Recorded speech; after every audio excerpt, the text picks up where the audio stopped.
Hi, good evening, Ma. Please confirm, am I audible? Good. Yeah. Let me start the session. And I think there are some new people also who have joined the session. So for them, let me briefly explain the modus operandi. Very simple. Like I'll be sharing that question to you on the screen. Now I have not shared the screen yet, but yeah, I'll share the screen with you.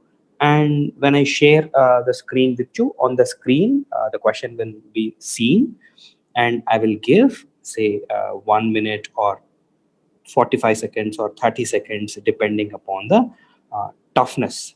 Depending upon the toughness of the question, allocate I'll allocate the time for the question. Within that, you should try to think. And when I ask you to post the answer, listen carefully. Only when I ask you to post the answer, then you should try to post your answer in the chat box. You should try to post your answer in the chat box.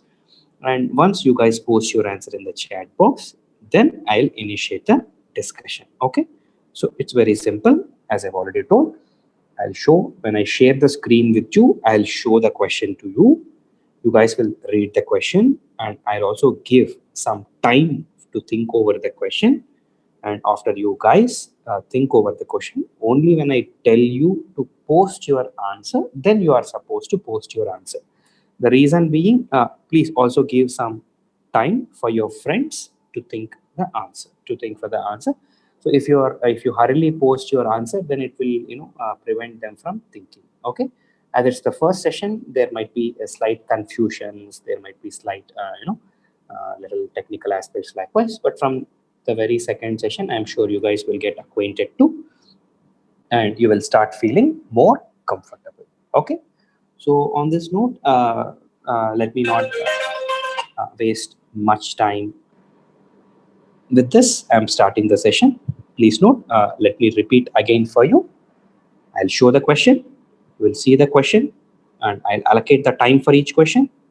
Think as I allocate the time, and post your answer only when I tell you to post it. Okay, do not be in a hurry to post your answer in the chat box. Okay, and I'm sharing the screen now, please note. Yeah, so this is the first question now. Can take 1 minute, and it's slightly lengthier and also might be an unfamiliar concept for some people.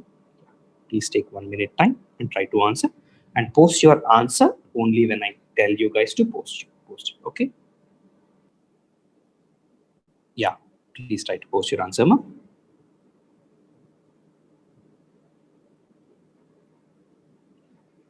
Be a little patient before you post your answers. Please post it only when I tell you. Okay, it seems majority going with D, but can I also see some C's, and I can also see some B's. Okay, so let me take a moment. Those who have posted answer as D, can you guys tell me what's the problem with the statement 1, ma? What is the problem with statement 1? Yeah, very good, very good. Yes, good. It means you guys have read the concept. What's the problem with statement B? Problem with statement B. Very good, very good. It does not correlate. So for those who are not aware of the concept, let me take 2 minutes of time and quickly explain the concept. See, ecological traps. Ecological traps. What you're seeing here is a classical example of an ecological trap. See this bear, and it got confused that what it is holding in its mouth is a food. So as it got confused and it fell in a trap that this is a habitat where it has abundant food, So ecological trap is a concept. Trap is a concept in which some species, listen carefully, some species prefer to stay or prefer to relocate to a low quality habitat because they get confused. how they get confused, why they get confused? They get confused because of certain environmental cues. Environmental cues means hints given by environment. So what kind of hint given by environment? I'll tell one simple example. Say there is a agricultural land, and this agricultural land may be having adequate food. Some wild animals, thinking that this agricultural land is having adequate food, which is a environmental cue, they'll try to come towards agricultural land. Though agricultural land may have food, there is a possibility that these animals, these wild animals which have visited the agricultural land, might get electrocuted because of some electric fence, or in the process of crossing a road it might get mowed down by a speeding vehicle, or in the process what, they may be attacked by humans and humans may kill them. So they fall into these kind of traps. So this is the phenomenon of ecological trap, in which animals get confused and animals try to enter into certain environments which are actually the low quality environment, and this low quality environment is a trap, and it in turn would have impact on their ability to adapt, because it's not possible for them to adapt in an environment which is in the nature of a trap. This particular region is a trap. It's not actually a good place for it to survive, for it to thrive, for it to reproduce, and for it to enhance its populations. Got it now? So that is this simple concept of ecological trap. Now, of course, for those who have already read this concept, it would have been easy for you to attend, but those who are not aware of the concept, look at it carefully. Ecological traps are the scenarios in which environmental changes leads organism to prefer to settle in low quality habitat, because they get confused about low quality habitat as good habitat. Ecological traps occurs when the behavioral cues such as vegetation, I gave example of agricultural land, right? Agricultural land has good vegetation, but the problem is there is a possibility of getting attacked. There is a possibility of mowing down by vehicle. Used by organisms for habitat selection correlate well with their adaptive outcomes. No, it does not correlate well with adaptive outcomes. In fact, it will have impact on their ability to get adapt. There is a possibility that they can't adapt and their population may even come down. So that is about this ecological trap. Even if some conceptual clarity is missing because of the paucity of time, we might not go into detailed discussion on each topic. But my idea is to indicate the importance of the topic for you. Read it once, you will easily understand. Even after that you don't understand, feel free to get back to me. I'll explain again in the class tomorrow. Okay, look at this very good example of grizzly bear falling into an ecological trap. If you read this, you will understand in better manner the concept of ecological trap. Okay, ma'am? So on this note, let me go to question number 2. Let me go to question number 2. Right? Not audible now? Is that same with everyone? Am I audible now? Please confirm. It's audible. Okay, fine. Yeah, somebody please check ma. Check your this thing. Internet. Slightly difficult question. So let me give 1 minute for you to think carefully and post. And please do not post your answer until I tell you to post. Okay? Yes, ma'am, please. We have D's, A's, B's, and D. A seems to be the predominant one. Okay.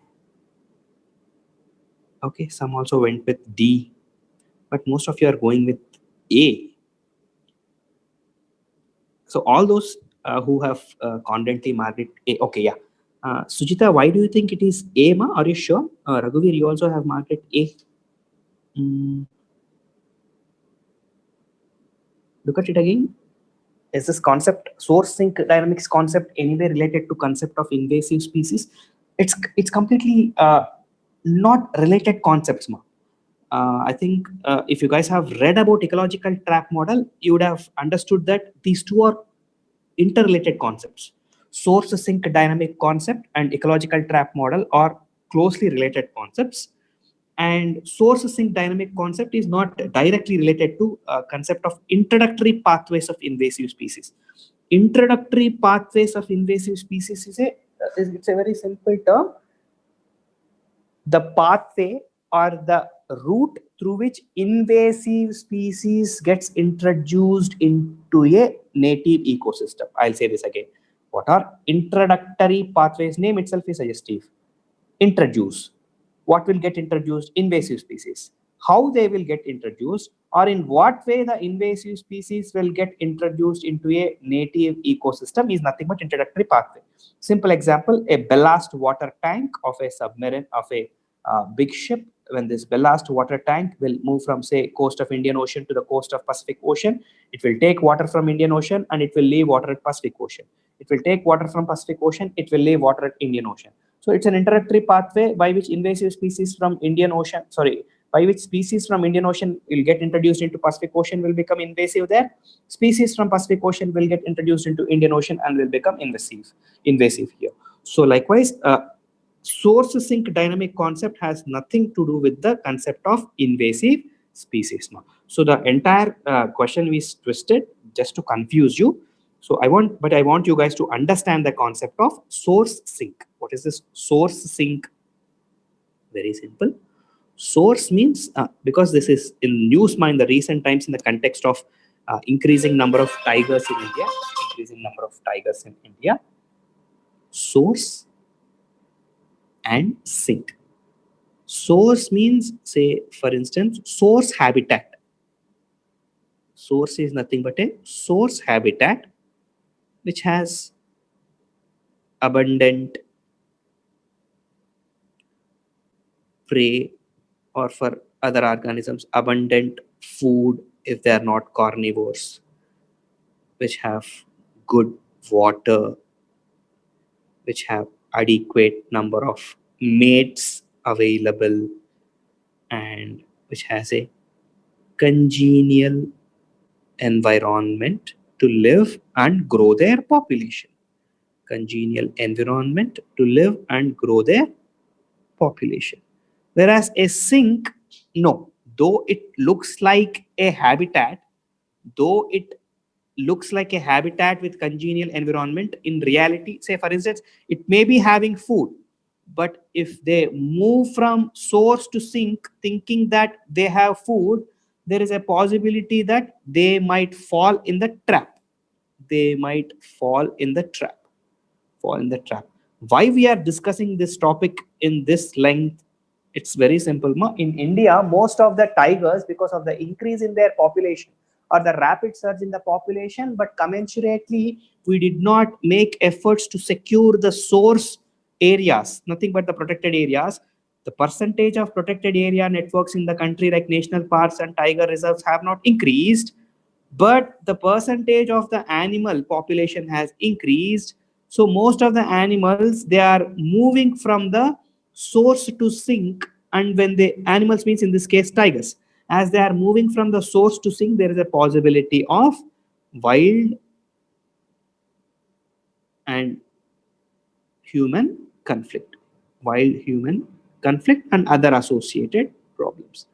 Wild human conflict, man animal conflict, or other associated problems. As simple as it. So that's the reason we are discussing this idea of source sink dynamics in detail.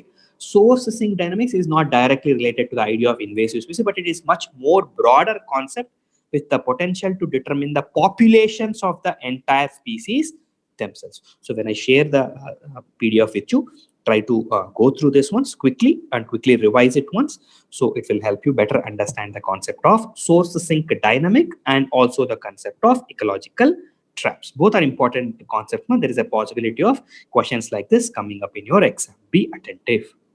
Yeah, it's one simple question. Yeah, and it's lengthier. I'll give you 1 minute. Yes, please. Please try to answer.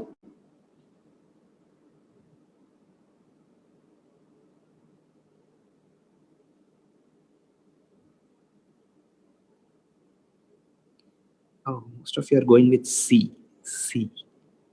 Some are also going with D, C, and some are also going with B. Why not?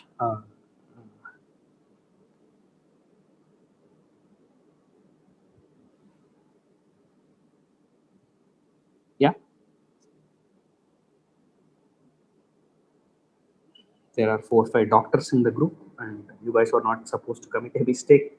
See this again and try to answer.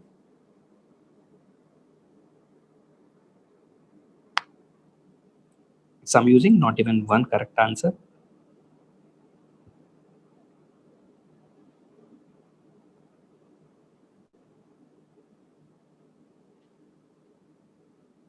Hmm.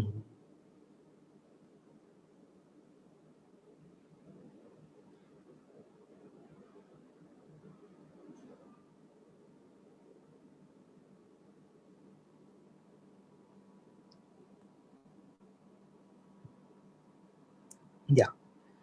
Answer is AMA. I just copy pasted these lines from website of Ministry of Health and Family Welfare, and nothing this is confusing here. Only thing I have done is just to confuse you, I have kept it as both doctors and scientists. Now let's see each of it line by line. So see these two questions, it's not easy for you to by elimination to come at an answer, because if you are aware of the concepts, then you can mark it correct. If you're not aware of the concept, you will not mark it correct. And this question is a classical example wherein if you don't pay attention while reading the question, and some people may jump to answer thinking that yes, they know the concept of ecological trap, but they don't read it carefully, then instead of low high they get confused, or sometimes do not correlate well, they may get confused. And just by looking at the sentences they tend to mark, and we often say, right, we did a silly mistake. So it's a classical example of a silly mistake. But this is one such question wherein just simple application of mind and calm reading could help you to attempt this. And yes, Drug Controller General of India grants approval. Yes, it grants approval. And Drug Controller General of India also oversees clinical trials. It's a fact. Drug control is a part of the Central Drug Standards Control Organization. Yes, ma. Drug control is a part of the Central Drug Standards Control Organizations. And both of these organizations answer the Ministry of Health and Family Welfare as the highest level government agency overseeing everything related to medicine and health. And yes, ICMR governs the professional and ethical behavior of the doctors and the scientists with regards to clinical research. And yes, the Pharmacovigilance Program of India tracks reports of the harm, and outside of the central government, each state has its own regional regulatory agencies. There is nothing controversy in this because I have just copy pasted the lines from ICMR, and there is also nothing to comprehend. Maybe you guys have got confused with this doctor scientist thing, but yes, ICMR oversees, especially when it comes to clinical trials context, it oversees the professional and ethical behavior of doctors and scientists. Okay, so answer is A. Only few of you are marked it correct, but yes, it's nothing. It's purely factual. I don't say it's anything conceptual or anything as such. If you are aware of the concept, but yes, clinical trials is very much in news. Try to prepare a little bit more detail also. Can anybody tell me the difference between phase 1, phase 2, phase 3, phase 4 clinical trials? What is the difference? What are the factors that differentiates phase 1, phase 2, phase 3, phase 4? That also you must be reading in newspapers, right? So whatever this thing, like I've taken the cue from the newspaper itself. So whenever you are reading things in newspapers, hereafter don't read it passively. If something you are not understanding, take that extra bit of pain and try to clarify those concepts. Yes, as somebody has said, based on number of people who are involved in the sampling. But phase 4, it's not just about the number of people who are involved in the sampling. Yes, as somebody has mentioned, in phase 4, we will try to do it on different populations. We will try to do it on different populations, and how different populations are responding to drugs or different types of vaccines, all these things. If possible, I'll also try to frame one more question on different phases of clinical trials also. Meanwhile, it's your responsibility after today's class, try to read about various phases of clinical trials. They are not at all technical, they are simple. And UPSC these days is asking generously questions like this. Okay, yeah, let's go to next question. Read the question carefully and try to answer. Don't be in a hurry.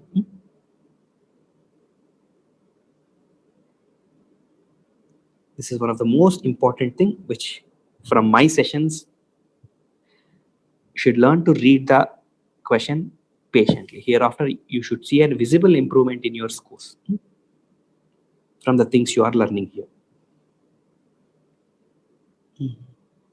So most of you are going with C, some are going with B, but C seems to be, yeah, why it is C? Can anybody tell me?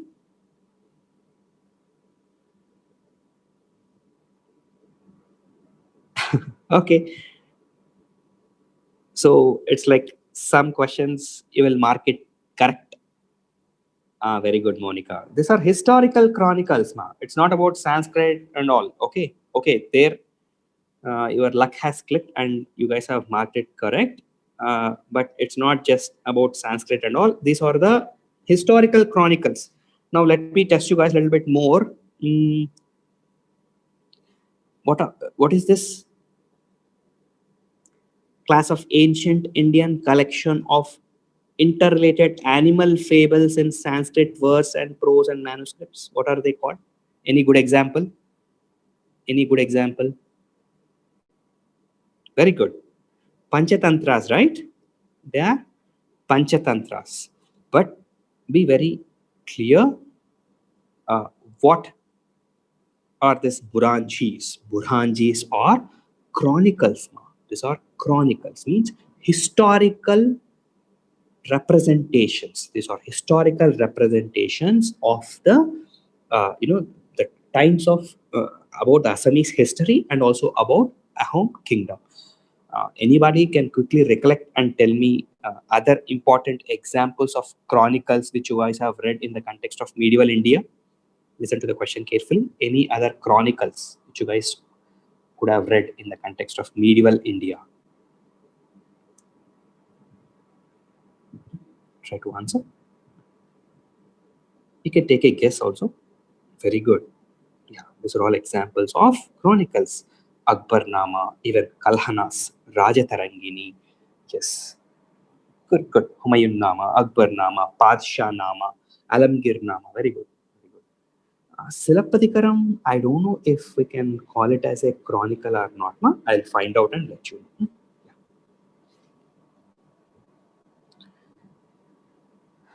Yeah, Silappatikaram is a historical literature. Okay, Silappatikaram also is a historical literature. Agree with you.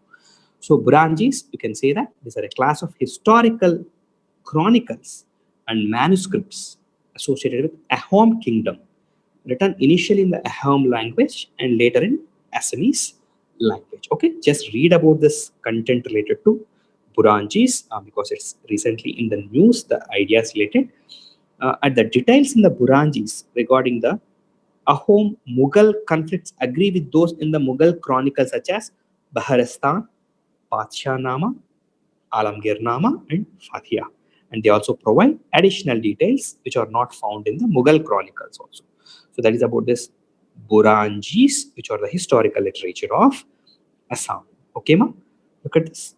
These are the examples. Just try to read about the information when I share the PDF with you. These are other, Alamgir Nama, Shah Jahan. Try to remember the name of this person, Abdul Hamid Lahori, who is the author of Badshah Nama and Alamgir Nama and Shah Jahan Nama, person who has written. All these things can be important. And what you are seeing here is a, representation from Badshah Nama or Badshah Nama. Okay.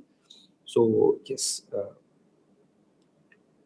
Abdul Hamid Lahori, who is the pupil of Abdul Fazal, is known to have contributed to this Badshah Nama or Badshah Nama. Okay, just read this factual information. They'll just strengthen your understanding of certain topics related to medieval India. Yes, simple question.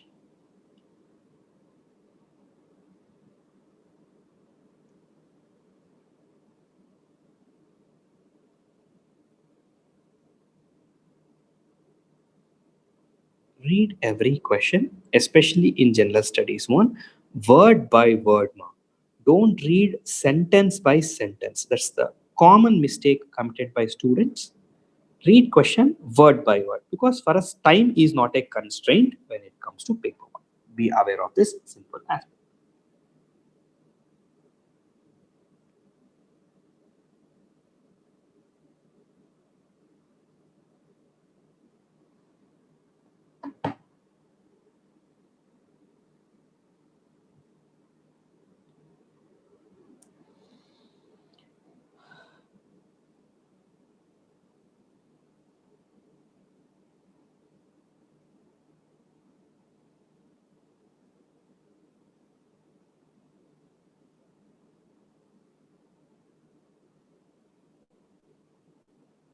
Good.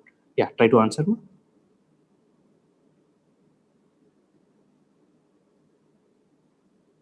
Good. Yeah, as most of you have marked it correct. Tell me what's wrong with statement B. Good. Digambara tradition. It's not Svetambara tradition. Yes. What are Anuvratas and what are Mahavratas? What are Anuvratas and Mahavratas? Anuvratas and Mahavratas.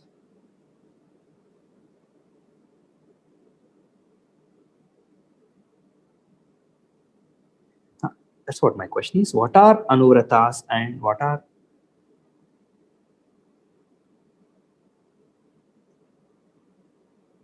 Be specific, ma. What are Anuvratas? Yeah, these are the O's, right? Like you guys are directly telling whether it is for mendicants or whether it is for lay people. Sahil, they are not lay worshippers. They are the O's. Anuvrata are the O's for lay worshippers. Mahavratas are the O's for mendicants, isn't it? So the specifics are important in your prelims, ma. Okay, if you forget specifics, say if the first sentence says Anuvratas and Mahavratas are in the first sentence, they'll give you these are the laymen and say for instance mendicants in Jainism. In the second or third statement, they'll give you these are the ethical duties or these are the oaths.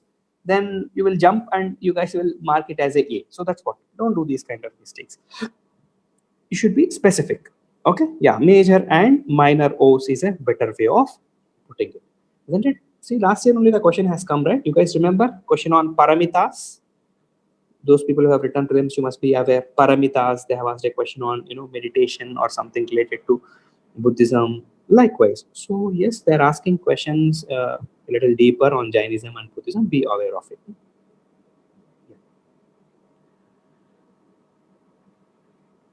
What is samsara doctrine related to? Samsara doctrine is related to? Are you sure, Masujita? Samsara doctrine. It is related to, yeah, it is related to rebirth, right? Rebirths, of course. No, it's not just in Jainism, no. Ramzan and Raghuveer. Samsara doctrine is present in almost all religions. Jainism has its own way of identifying the concept of samsara doctrine. Buddhism has its own way. Hinduism has its own way, isn't it? Those guys who have attended cultural module, we have discussed it. Just go through the PDF once. Yes. Next question. Kayotsarga. It's actually the yogic posture. This is the yogic posture of Kayotsarga. Just go through it when I share the PDF ones, and it's important component of what Digambara tradition. Just read about Arihants also once. Okay, Arihants is an important idea. They can ask a question on Arihants. Okay, yeah. Another simple question. No, don't jump to answer. Please answer only when I tell you, ma.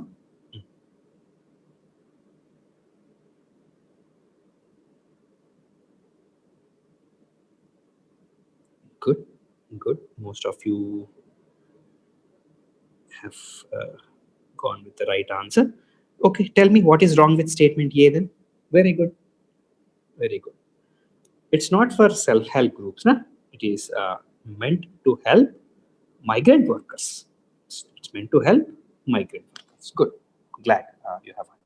And yes, these days UPSC is giving questions like this, wherein works and activities under the scheme includes, say, community sanitary complex, gram panchayat, bhavans. Even the works under finance commission funds and national highway works are also taken up under. It's a public works campaign. It's a good example of a public works campaign. Now, say, till previous year, we used to prepare for schemes only to the depth of, say, knowing the important mandate or objective of the scheme. But the last year, looking at the question, they have framed an PM LAT scheme. So it would not suffice if we guys just know the objective or the mandate of the scheme. We should go a little bit detail and in a little bit deeper way and try to understand the objective and other important aspects associated with the scheme. Okay, try to recollect that question they have asked in the year 2020 on PM LADS. Okay, so this is about this Garib Kalyan Rojgar Yojana, which is meant to help migrant workers. And yes, these are various activities. If you guys see, these are various activities which can be or which are brought under the mandate of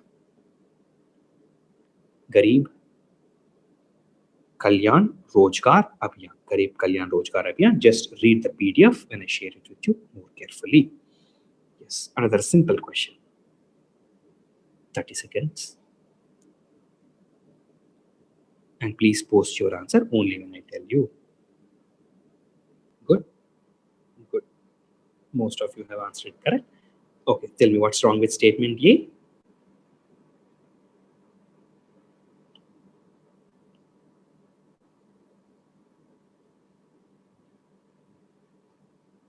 Good. Yeah, simple question. So let's not spend much time here. But be aware of it. It's a very, very important idea. One district, one product approach. One district, one product approach is a key feature of the scheme. One district, one product approach is a key feature of the scheme.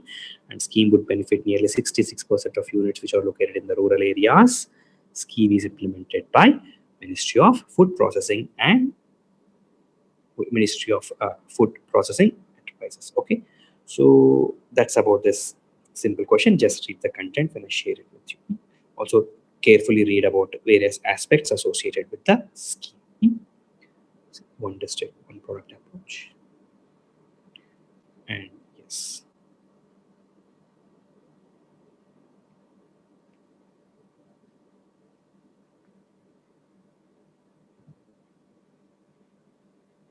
Yeah.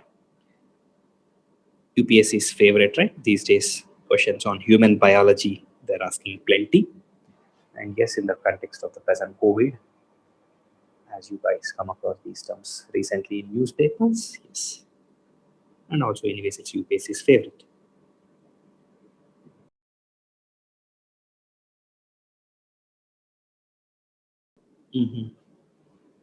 Why there are many answers? Yeah, Sai and Pallavi, both of you go through the question again and tell me if it's A, why it is A. What's wrong with statement B? Is statement B correct? What's wrong with statement B?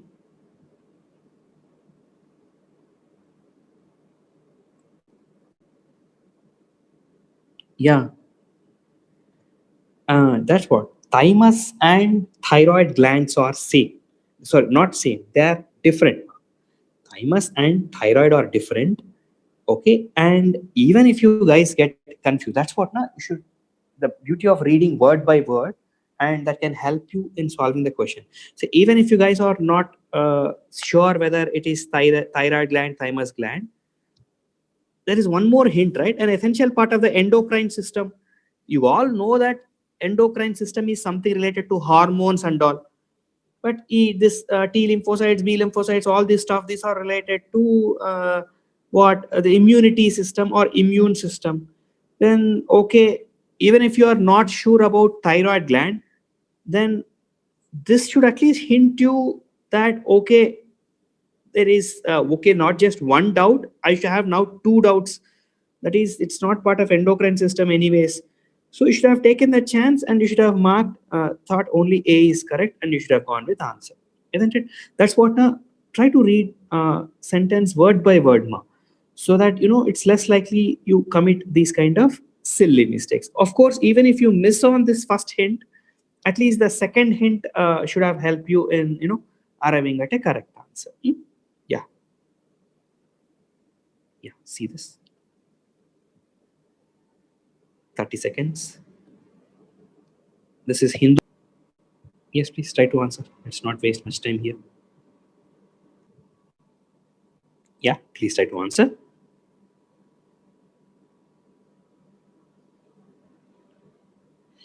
D, C, B, D, C, D, C, B.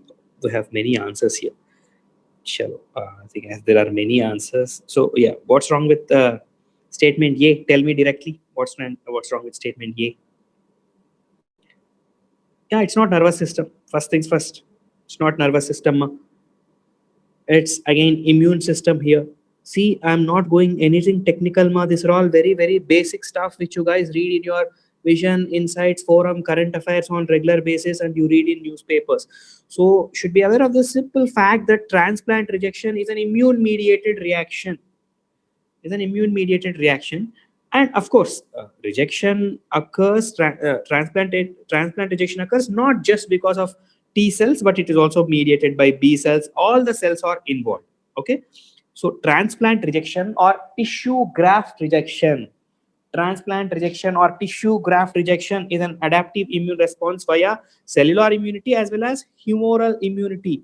See, these terms like cellular immunity, humoral immunity, now they are not no longer technical, ma. With the COVID crisis, every other day newspapers writing about topics like this. No, no, you should move out of that comfort zone and try to read a little bit deeper. What is immune system? What are the important cells of immune system? Isn't it? In fact, UPSC is asking even more tougher questions, ma. So this much of this basics, at least you guys must be aware, as it's the very first session. I also did not go much deeper, but as things roll on, I'll try to frame more tougher questions. Okay. So yes, in this case, answer is D. Here it's not nervous system, it's about immune system, and here it's not just T cell mediated immunity, but also B cell mediated. Antibodies also will come and attack the graft,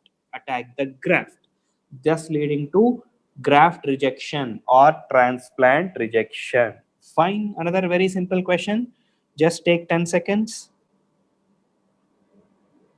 Okay, good.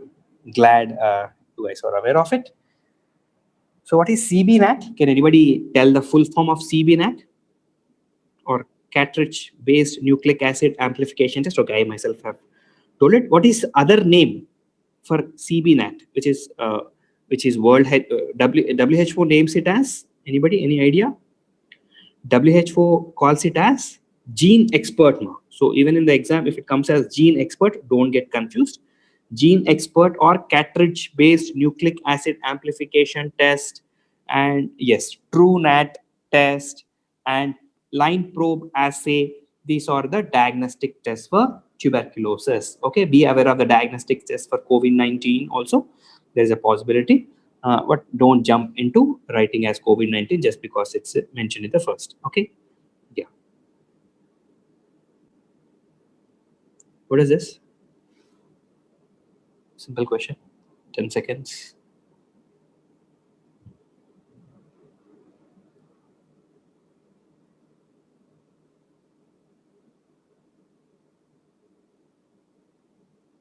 Try to recall the question asked in 2020 public key infrastructure. So such a questions are now a possibility. They may ask terms.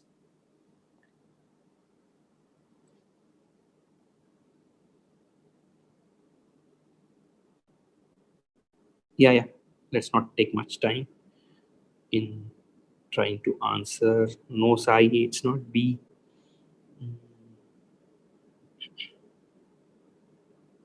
Okay, good. Most of you have marked it correct. Only if you have marked it incorrect. So strategic denial of services has got nothing to do with failure of governance infrastructure. Strategic is often used in the context of it. It's a cyber threat, ma. It's a cyber threat. Denial of services. Strategic means you would have seen in the recent times, say Chinese hackers trying to hack Indian, websites of Indian nuclear research program. Chinese hackers trying to hack, metro services of Delhi, and also try to hack, smart grids or grids in Mumbai recent times. So all these are examples of strategic denial of services. These are a type of cyber threats, and these are a component of cyber warfare. And there are other examples of denial of services attack. Just try to read about this denial of services attacks when I share the PDF with you. Okay. So I'll stop my session for today. Tomorrow's session, I'll try to make it a little more difficult, and I'll try to increase the number of questions. So it's the very first session. I do not want to make you feel difficult. So be well prepared and come to session. Okay. And don't skip the sessions. Ensure that you attend all the sessions without fail. Thank you.